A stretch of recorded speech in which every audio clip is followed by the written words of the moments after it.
প্রথম দেখা।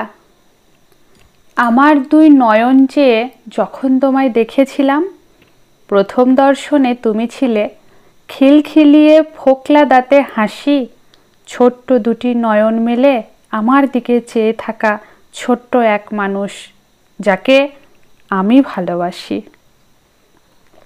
কি নিষ্পাপ সেই চোখ, যেন আমায় বলতে চায়, আমি তোমায় ভালোবাসি মা, আমি তোমায় ভালোবাসি।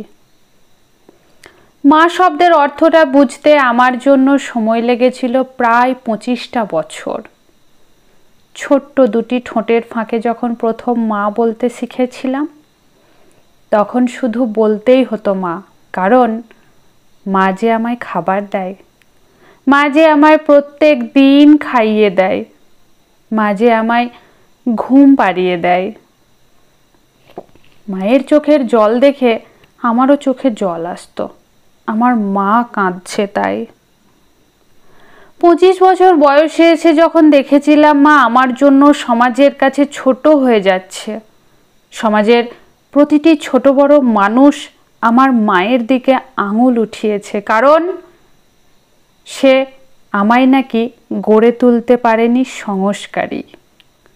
এই অভিযোগের আঙ্গুল যখন আমার মায়ের দিকে তীর বেশে ছোড়া হতো, আমার মা তখনও আমার পাশেই ছিল। সমাজের মতো অভিযোগের কাদা সে ছোড়েনি, অভিযোগের কাদা নিজের গায়ে মেখেছে আমার জন্য। বদলে তিনি দিয়েছেন শুধুই স্নেহ আর সাহস। একজন মা শারীরিকভাবে অক্ষম হলেও একজন মা তখনই সবচেয়ে বেশি শক্তিশালী হয়ে ওঠে যখন সেই মা তার সন্তানের রক্ষাকর্তা হয়ে পাশে থাকে। একজন মা তার স্বামীর সঙ্গেও লড়াই করতে পারে, শত অত্যাচার, অনাচার, অভিযোগ সব কিছুর মুখোমুখি হয়ে লড়তে পারে শুধুই একজন মা, কারণ সে মা। মাতৃগর্ভে প্রাণ প্রতিষ্ঠা হওয়ার মুহূর্ত থেকে শুরু করে আমৃত্যু মায়ের যে ভূমিকা, মায়ের যে কর্ম বর্ণনা, তার তালিকা সমুদ্র সম, যাকে ছোট্ট এক অক্ষরে আমরা মা বলে ডাকি। ঘুম থেকে উঠে বিছানা ছেড়ে প্রথম ভূমিতে পা দিয়ে দাঁড়ানোর সময় আমরা মায়ের বুকে পা দিয়ে দাঁড়াই। মায়ের বুকের সারা দিন কত লাথি, ঝাঁটা, কিল, ঘুষি, কোদাল, যন্ত্র, হাতিয়ার দিয়ে লাগাতার আঘাত করে যায়, আঘাতের পর আঘাত, আঘাতের পর আঘাত, আঘাতের পর আঘাত। ছোট্ট গাছ একটি প্রাণ, সেই প্রাণ প্রতিষ্ঠা করতেও মাতৃভূমি গর্ভ খনন করতে হয়।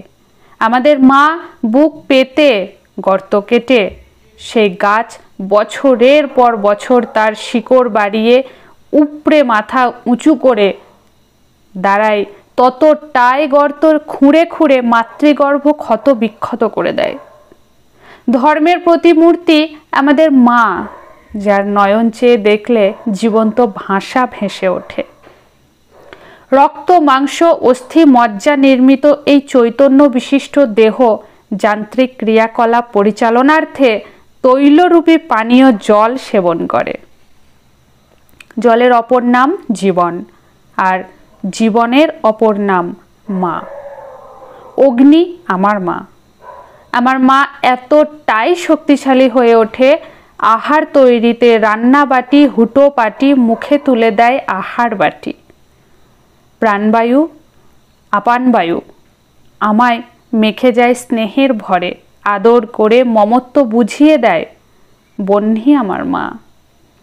বহ্নি আমার, বায়ু আমার, আমার আকাশ আমার মা। তুমি আমার নয়ন সাথী ওগো মা, আমি তোমায় ভালোবাসি। হৃষ্ট চিত্তে বধির দৃষ্টে ক্ষমা করো দুনয়ন, তুমি থেকো মোর পাশে নিভৃতে আকাশে আজীবন। সবুজে সবুজে ঘেরা পাহাড়ের আঁকে বাঁকে জননী আছে সাথে, আজ বড় উতালা মন, তাই তো তোমায় বলিক্ষণ। পরমা প্রকৃতি তুমি অনন্য, চাইছি মায়ের জন্য। তুমি এসো তার ঘরে হৃদয়ে স্নেহ ভরে। লেখালেখিটা বড় অনুভবের বিষয়।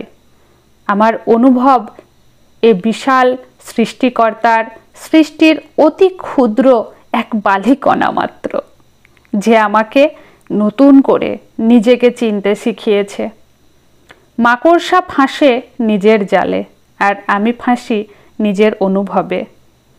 না জানি ভাষা, না লিখি খাতা, এলোমেলো সব ভাবনাগুলো হয়ে যায় একাকার। বলি শুধুই তারে, যে বোঝে আমারে, সে আর কেউ নয়, সম্পর্কে সে মা। অসুর মামা ভয়ে ছুটছে বিদেশ, মায়ের হাতে অস্ত্র আছে, ভাইয়ের বুকে বল। সাম দাম দণ্ড ভেদ হবে একাকার, মাঝে আছে আমার। মা আমার মা, তোমার কখনোই করি না অবহেলা। তারি চোখে জল, নাই করো ছল, করিবে বিহল তোমার ছোটবেলা।